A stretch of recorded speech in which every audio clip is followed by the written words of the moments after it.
जब अल्लाह ने हजरत आदम अलैहिस्सलाम को बनाने का इरादा किया, फिर अल्लाह ने जमीन से मिट्टी लाने का हुक्म दिया। क्योंकि इंसान को मिट्टी से ही बनाना था, सबसे पहले हजरत जिब्राइल अलैहिस्सलाम गए। जिब्राइल अलैहिस्सलाम ने जमीन से कहा, ए जमीन, अल्लाह का हुक्म है, मिट्टी दे। जमीन थर थर कांपने लगी और बोली, मैं अल्लाह की पनाह मांगती हूँ तुझसे, मुझसे मिट्टी मत ले। जो इस मिट्टी से बनेगा वो गुनाह करेगा, खून बहाएगा और फिर जहन्नम में जाएगा। मैं ये बोझ नहीं ले सकती।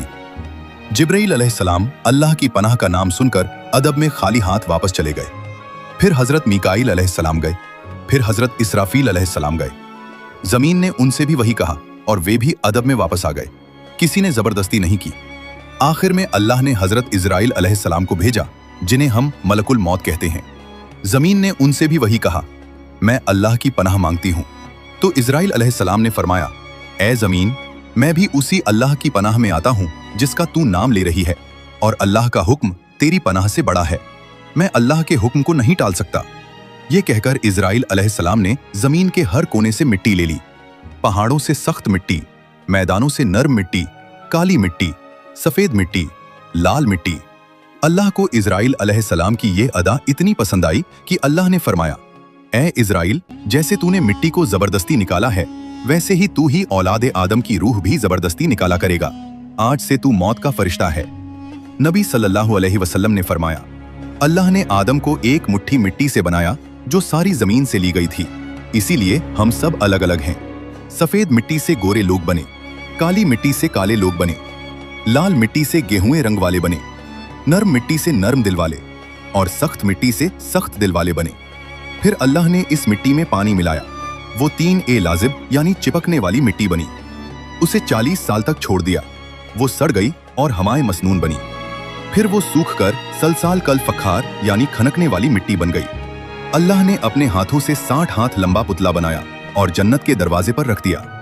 फरिश्ते उसे देखकर डरते थे और इब्लीस उस पुतले के अंदर घुसकर कहता था, यह अंदर से खोखला है, इसे बहकाना आसान है।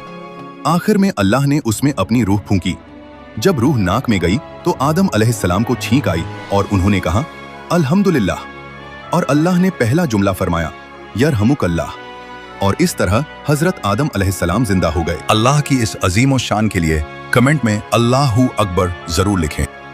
क्या आप यकीन करेंगे कि एक नबी को सचमुच समंदर में फेंक दिया गया था और फिर एक विशाल मछली ने उन्हें निगल लिया। जब कश्ती में दूसरी बार भी कुरा निकाला गया तो नाम फिर हजरत यूनुस अलैहिस्सलाम का ही निकला। अब सब समझ चुके थे कि यह अल्लाह का फैसला है। समंदर में तूफान अपने पूरे जोर पर था, लहरें पहाड़ों की तरह उठ रही थीं, आसमान पर काले बादल छाए हुए थे। तभी हजरत यूनुस अलैहिस्सलाम ने अल्लाह पर भरोसा करते हुए खुद को समंदर के हवाले कर दिया। जैसे ही वह गहरे पानी में उतरे, चारों तरफ सिर्फ अंधेरा ही अंधेरा था। ऊपर तूफानी लहरें थीं और नीचे समंदर की अथाह गहराइयां। लेकिन तभी समंदर की गहराइयों में एक बहुत बड़ी मछली उनकी तरफ बढ़ने लगी। ये कोई आम मछली नहीं थी। अल्लाह ने उसी मछली को हुक्म दिया था कि वह हजरत यूनुस अलैहिस्सलाम को निगल ले, लेकिन उन्हें कोई नुकसान न पहुंचाए। और फिर उस विशाल मछली ने हजरत यूनुस अलैहिस्सलाम को निगल लिया। लेकिन हैरानी की बात यह है कि हजरत यूनुस अलैहिस्सलाम मछली के पेट में भी जिंदा थे। चारों तरफ घुप अंधेरा था, न समंदर का किनारा दिखाई देता था, न आसमान, न कोई इंसान, सिर्फ तन्हाई ही तन्हाई थी। तब हजरत यूनुस अलैहिस्सलाम को अपनी गलती का एहसास हुआ। उन्होंने अल्लाह से रो रो कर दुआ मांगनी शुरू की। दुआ अंधेरों को चीरती हुई आसमानों तक पहुंच चुकी थी। मछली के पेट की तारीकी,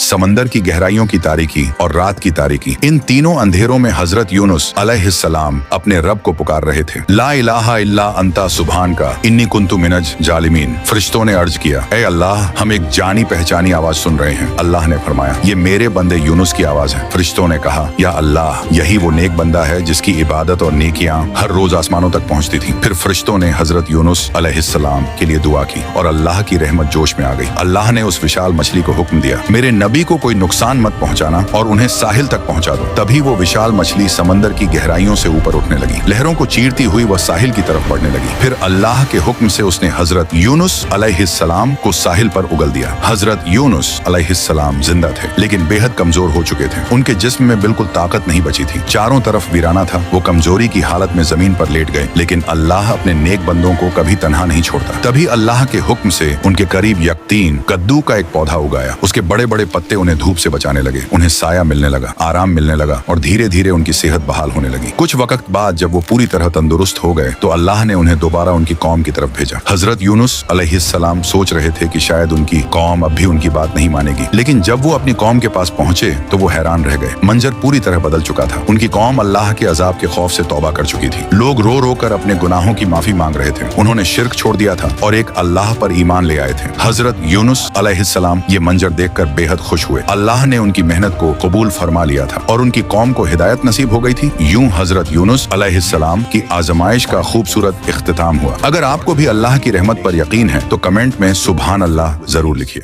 क्या हुआ जब नन्हे मोहम्मद अपने चाचा के घर गए और उनके घर रिस्क की बारिश होने लगी और एक नदी में कैसे रास्ता बन गया, चलिए जानते हैं। दादा हजरत अब्दुल मुत्तलिब के इंतकाल के बाद हमारे प्यारे नबी सल्लल्लाहु अलैहि वसल्लम हजरत अबू तालिब की देखरेख में उनके घर पल बढ़ रहे थे। लेकिन जिस दिन से नन्हे मोहम्मद सल्लल्लाहु अलैहि वसल्लम उस घर में आए, उसी दिन से घर का माहौल ही पलट गया। घर के चारों तरफ फिजा में एक अनोखी सी महक तैरती रहती। जहाँ पहले खाने की किल्लत लगी रहती थी, अब नन्हे मोहम्मद सल्लल्लाहु अलैहि वसल्लम के साथ दस्तरख्वान पर बैठने से उस खाने में इतनी बरकत आ जाती कि सब पेट भरकर खाते। हजरत अबू तालिब का घर जो पहले तंगी में डूबा था, अब रिस्क से भरने लगा। जो जमीन कभी सूखी और बेजान पड़ी थी, अब उस पर हरियाली लहलहाने लगी। अक्सर ये होता कि दूध की मशक आधी भरी होती, लेकिन जब नन्हे मोहम्मद सल्लल्लाहु अलैहि वसल्लम उसमें से बस एक घूंट लेते तो वो मशक लबालब भर जाती। घर के सभी लोग जी भरकर पीते, फिर भी दूध में कोई कमी न आती। बीवी ने हैरानी से पूछा, ये कैसा अजब नजारा है, ये क्या हो रहा है? हजरत अबू तालिब ने जवाब दिया, ये कोई अचरज नहीं, ये मेरे भतीजे मोहम्मद की बरकत है। जब हजरत अबू तालिब बच्चों को नन्हे मोहम्मद सल्लल्लाहु अलैहि वसल्लम के संग खेलते देखते तो उनके दिल में एक अजीब सा चैन उतर आता। वो मन ही मन सोचते,